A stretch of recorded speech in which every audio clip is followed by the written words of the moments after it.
how are you? What's your name? Sam, good to see you, man. Thanks for being here. Appreciate it. Alexia, thank you for taking the time, telling your story. It's important. Unfortunately, there are an awful lot of stories like yours all over America as I travel the country.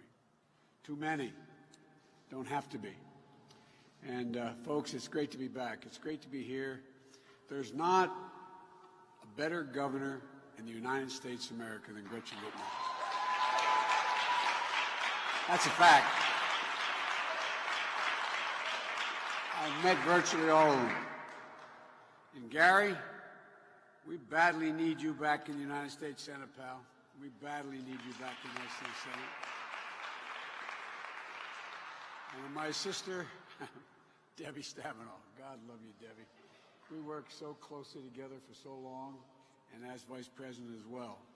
Folks, look, we need to send Gary back for another term, standing up for Michigan families, small businesses. He was our main congressional partner back in 2010 when we passed the critical legislation supporting small businesses. I remember the president giving me the responsibility to go out and round up support. The person my go-to guy to get it done, I mean it sincerely, was Gary. He was the go-to guy. And he always shows up, and he always shows up for Michigan. And like all of you, Jill and I are so grateful that the governor and her family are safe. It's an unusual year. Governor, you've been through a lot, but my Lord, you are a leader. You stand up straight and tall, and you don't bend. Governor, it's not easy to lead in moments of crisis, but that's a determination of whether you have a real leader. Well, you stepped up to the crisis, and you've stepped up. You've done it, and you keep doing it. As I said a moment ago, you're pretty much doing it better than anybody else in the whole United States of America. You've shown this whole nation just how tough and thoughtful you are. Tough just like Michigan. I've got to believe this state has to be so proud of you.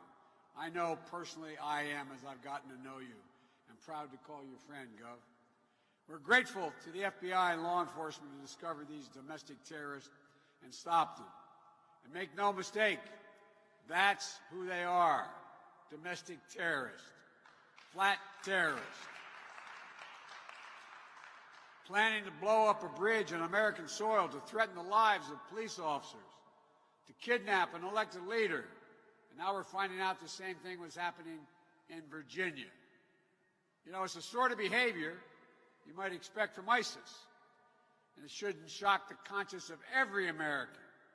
Every American. And the failure to condemn these folks is stunning from the outset. I remember, it matters. You've heard me say it before, words matter. And the words of a president particularly matter. When the president tweeted, "Liberate Michigan," liberate Michigan, that's the call that was heard. That was the dog whistle. Just like when he said there were, quote, very fine people on both sides in Charlottesville. Father, as they came out of the fields carrying torches, their veins just bulging, shouting anti-Semitic vile, carrying Nazi flags, accompanied by the Ku Klux Klan.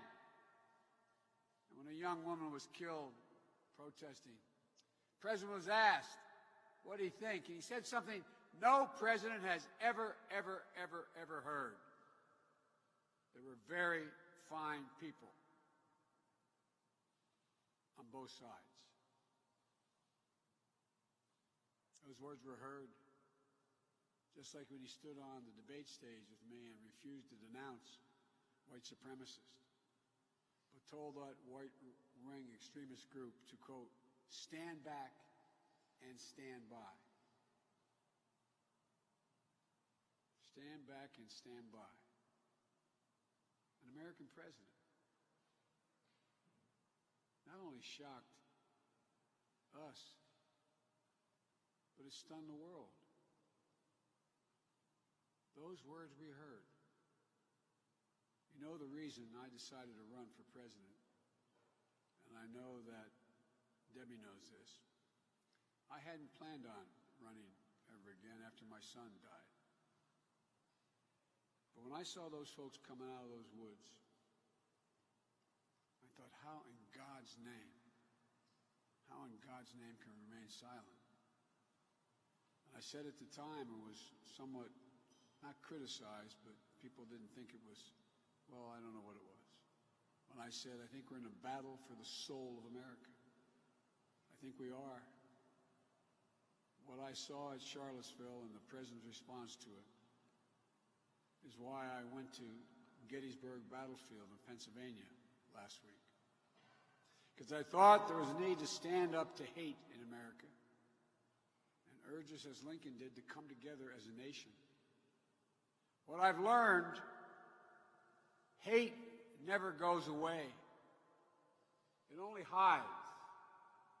It never goes away. And if you give it oxygen, it comes out from under the rocks, it grows. We need to be clear. From the president on down in this country, there is no place for hate in America, period. None. It will not be tolerated. But President Trump revels in division and chaos. He'll do anything to distract us from focusing on his failures to deal with this virus and to protect the nation. He's still living in a dream world. He keeps telling us that this virus is going to disappear like a miracle. He said, I think last night in his town hall, I didn't have the pleasure of hearing it. I was doing one myself. He said, we have turned the corner. As my grandfather Finnegan might say, we were here, he said, he's gone around the bend. Turn the corner. My Lord.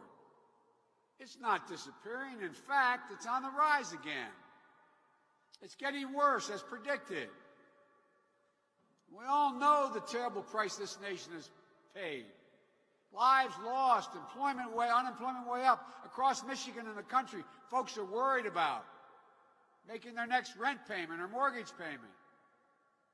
Or their health care will be ripped away in the middle of a pandemic that you worked so damn hard, Gary, to keep.